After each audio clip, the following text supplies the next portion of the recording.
Welcome students. बच्चों, आपका स्वागत है। आज जो हमारा वीडियो है आपको सामने दिख रहा होगा कि आज हमारा वीडियो किस टॉपिक के ऊपर है। वो है घनमूल ज्ञात करना, क्यूब रूट। इससे 1,10,592 इस संख्या का हमने क्यूब रूट फाइंड करना है। Find cube root.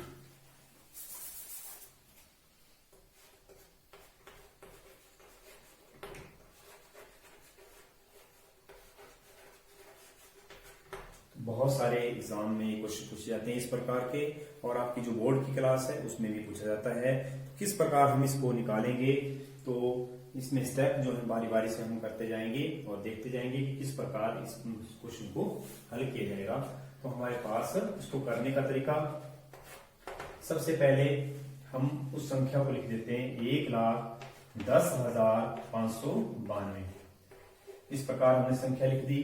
फिर हमने नीचे की तरफ एक लाइन और इसके नीचे तो सबसे छोटे जो स्मॉलेस्ट जो प्राइम नंबर है दैट इज 2 से हम डिवाइड करते हैं, क्योंकि एक के बाद सबसे जो स्मॉलेस्ट जो प्राइम नंबर है वो 2 है, 2 के बाद 3 है, 3 के बाद 5 है, 5 के बाद 7 है। 2 और जो प्राइम नंबर है 2, 3, 5, 7। तो इन संख्याओं के बीच में 4 वो डिविजिबल नंबर है, 6 डिविजिबल नंबर है, 8 डिविजिबल नंबर है।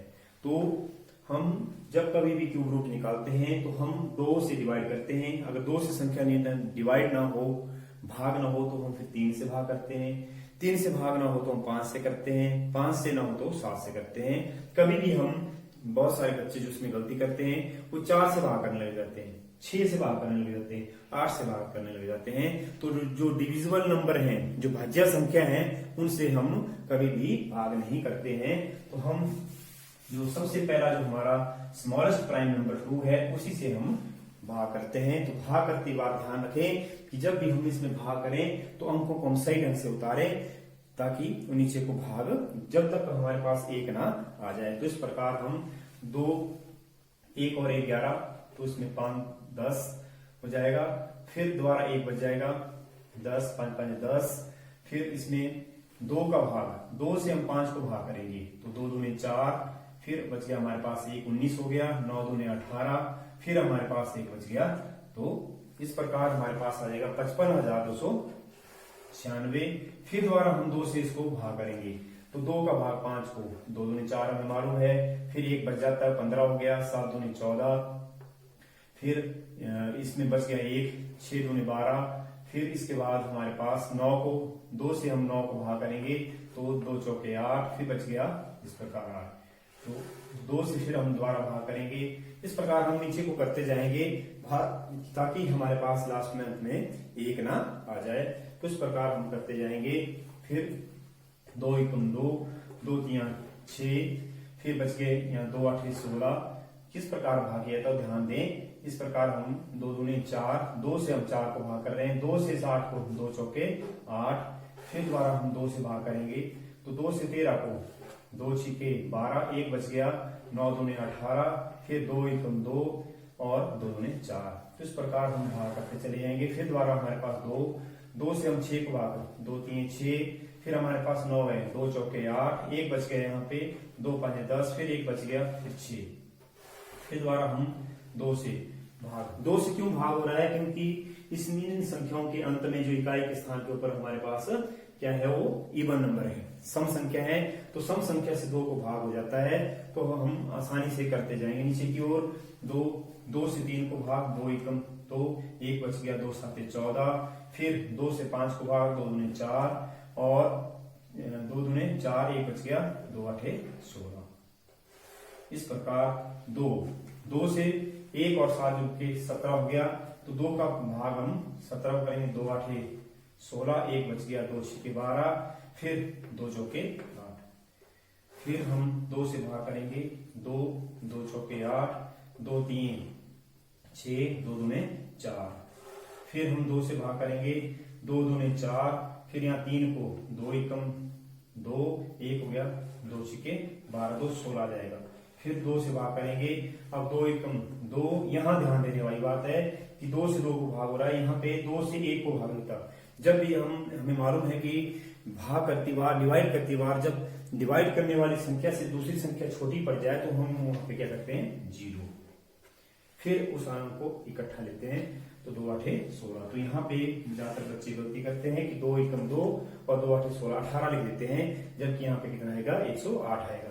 फिर 2 से 5 दूनी 10 और 4 दूनी 8। फिर हमारे पास 2 से दोबारा, तो 2 दूनी 4, 7 दूनी 14। फिर 27 आ गया हमारे पास। अब 27 में यहाँ इकाई का अंक 7 है, तो 2 से ऐसा कोई अंक नहीं, 2 से 7 को कोई विभाग नहीं होता, तो 3 से हम देखेंगे। तो 3 से अगर हम भाग करें, अगला जो हमारे पास यहाँ पे प्राइम नंबर है, 2 से हमने भाग कर दिया। अब 2 से भाग नहीं हो रहा, तो हम अगर नेक्स्ट जो है 3 से भाग करेंगे, तो 3 नया 27 और 3 एकम 3 3 9 और 3 एकम 3। तो तब तक हम इस संख्या को भाग करते जाएंगे, प्राइम फैक्टर बनाते जाएंगे, जब तक कि हमारे पास अंत में 1 ना आ जाए। तो इस प्रकार हमने डिवाइड कर लिया। अब हमने इसको लिखना है, तो लिखने का तरीका इस प्रकार है कि हम इस प्रकार क्यूब रूट और 1,10,592 बराबर है, इस प्रकार लिख देंगे। तो फिर हम इसमें क्यूब रूट का निशान, जो क्यूब रूट इस तरह निशान और 3 लिखना हो तो उसको क्यूब रूट पड़ा जाता है।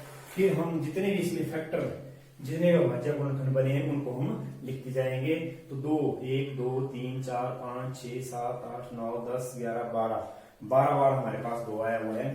तो 2 गुणा 2 गुणा 2 गुणा 2, इस प्रकार हम करते जाएंगे ताकि हमारे पास जब तक 12 ना आ जाए।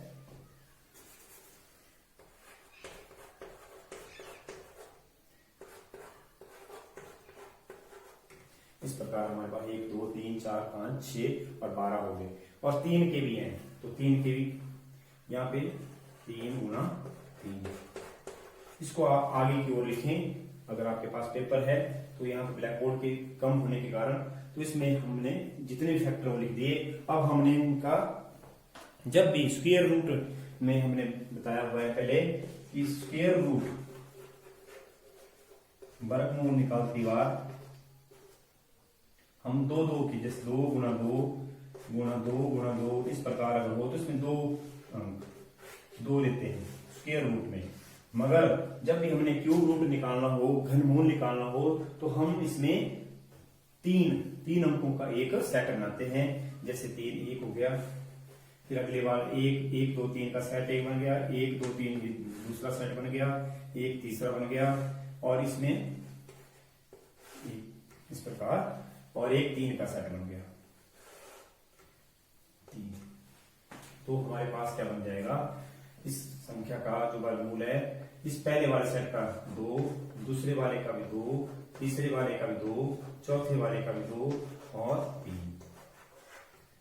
2 दूनी 4 4 दूनी 8 8 दूनी 16 16 3 48 इसमें आएगा।